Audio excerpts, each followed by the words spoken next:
In efforts to prevent the situation in Gambia from becoming a political crisis, Liberian President Ellen Johnson Sirleaf will lead a mission to the country to mediate peace talks. She will be joined by heads of states from Nigeria, Sierra Leone and Ghana. It's been a tough few days for Gambia's president-elect Adama Barrow. He says he is concerned for his safety. As president-elect, I should not be exposed like the way I am today. I think that is the fundamental thing. I can be attacked by bandits or any other group. So that's why it's a real concern. As far as the Chief of Defense called me to give me that support, and what he said in his own words, we are going to support you 250%.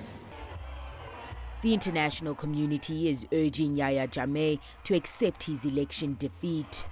We reiterate the call of the international community, in particular, the United Nations Security Council, ECOWAS and the African Union, and demand that outgoing President Yahya immediately step down and hand over power.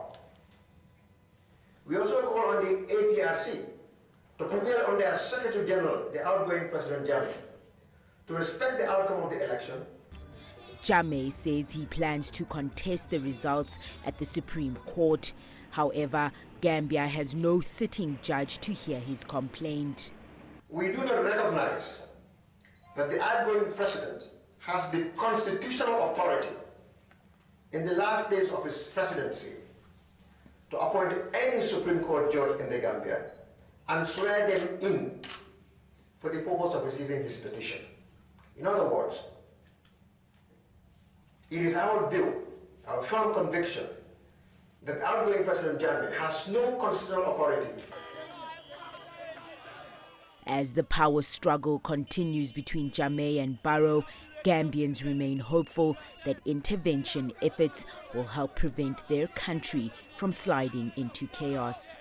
Tuli Shabalala, CCTV. A number of West African heads of state are due in that country on Tuesday to mediate peace talks. And for more on that, I'm joined by CCTV's Deji Badmus from Lagos. Deji, the Nigerian president is joining other West African leaders in the delegation to the Gambia. Just how concerned are regional leaders over that developing situation in the Gambia, and what will the regional leaders be seeking to achieve?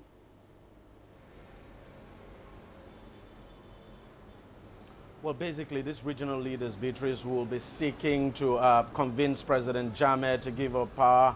And, of course, it's quite instructive that the president of Ghana, that's the outgoing president of Ghana, now is part of that delegation.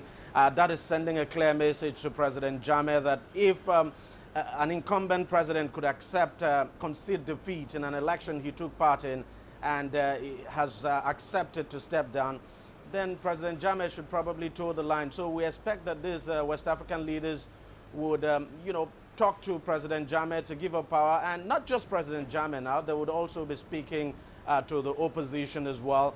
Because part of the reason, some people have said, part of the reasons why President Jammeh decided to contest the election or to renege now on his previous concession is just because after conceding defeat, the opposition too did not handle it very well. They started sounding tough, that they were going to arrest him, that they were not going to allow him to leave the country. So we expect that these leaders would probably be speaking with the opposition to give President Jammeh some kind of soft landing, to convince him that he would not be badly treated when he leaves office. So, of course, the leaders would be speaking to both sides and try to convince them to see every reason why they should reach an agreement, but especially for President Jammeh, for him to step down and accept the outcome of the elections.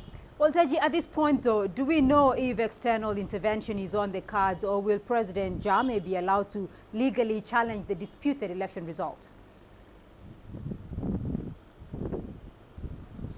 Well, for now, we do not know if any form of external intervention is on the card. That would probably be a matter of last resort. Now, in terms of whether President Jammeh would contest the election, of course, he has every right. Going by the constitution of the Gambia, he has every right to go to court to contest the outcome of the election. But there's also a problem with that, and I think that's partly what the African leaders too will be letting him see. Because as you know, Beatrice, the association, the Association of Lawyers in the Gambia, for instance, have come out to say they do not think that the Supreme Court will be able to deliver impartial judgment. For instance, we know that for a very long time now, the Supreme Court has not been sitting in that country. As a matter of fact, apart from the Chief Justice of that country, who, by the way, is a Nigerian, the other judges of the Supreme Court have actually not been appointed. And people actually doubt the independence and impartiality of that court. So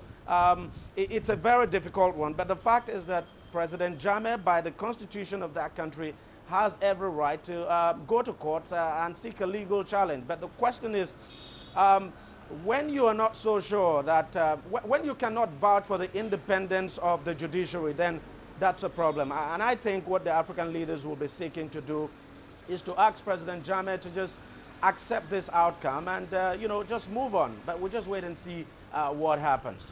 Right, Deji Badmus for us there in Lagos.